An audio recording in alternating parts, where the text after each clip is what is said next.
Day 7 na nga ng Sarap No Kapit sa business ko at marami-rami nga ako naging customer ngayong araw. At meron na ding nagpa-picture sa akin sa kauna-unahang pagkakataon bilang isang vlogger kaya naman sobrang sarap sa pakiramdam. Hi guys, ako si Bok, lumaking mahirap pero mataas ang pangarap. Bali kaninang umaga nga pala ay pumunta muna ako sa 4 kila Ate Jenny Lynn sa Try Mo Lugaw. Dito lang yan sa may Bisitang Asul. Noon kasi nung walang-wala kami ay hindi nagdalawang isip na magbigay sa amin sila Ate Jenny Lynn.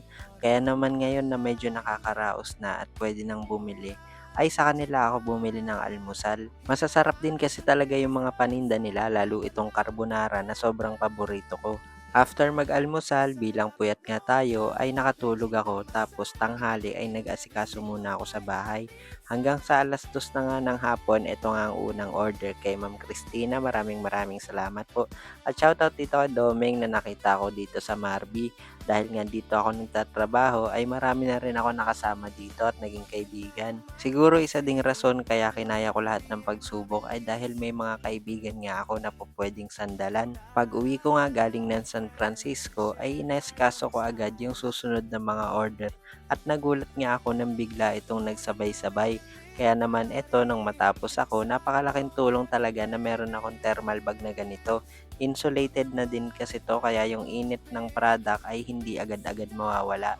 At yung dalawa na natitira ay tinali ko na nga lang dahil dito lang naman to malapit sa amin sa Pulo. At ang may order nga nito ay si Ate Divine kaya naman maraming salamat po at shoutout na din dito kay Ate Bebe. Dati rin akong suki ni Ate Bebe dahil nga nangungutang din ako sa kanya noon.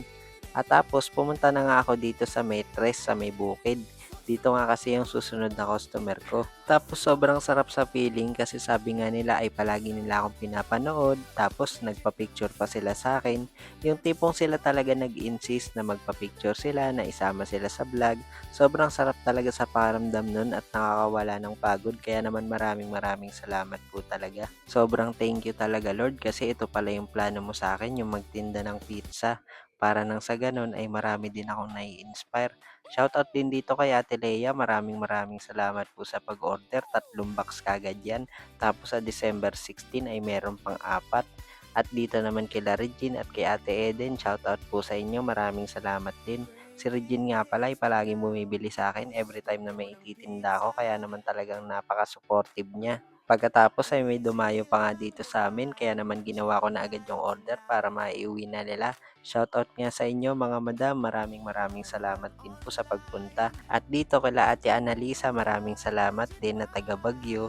Umorder nga din sila sa akin tapos nagbigay pa ng tip bukod sa delivery fee kaya naman maraming salamat din po. Mag-alas 8 na nga to ng gabi at umorder nga sila Ate Jenny Lynn kaya lang sabi ko tulog na si mama kaya pumunta si Ate Jen. Maraming salamat din po sa bigay nyo na brown rice. Tapos ay nagkabit ako dito ng LED Christmas light. Bali freebies lang pala yan tapos solar na din siya. Hindi ko na nga lang matandaan kung anong item yung binili ko. At yan nga napapa-emote pa ako. O paano guys? Hanggang dito na lang at maraming salamat po sa lahat ng suporta. Thank you Lord.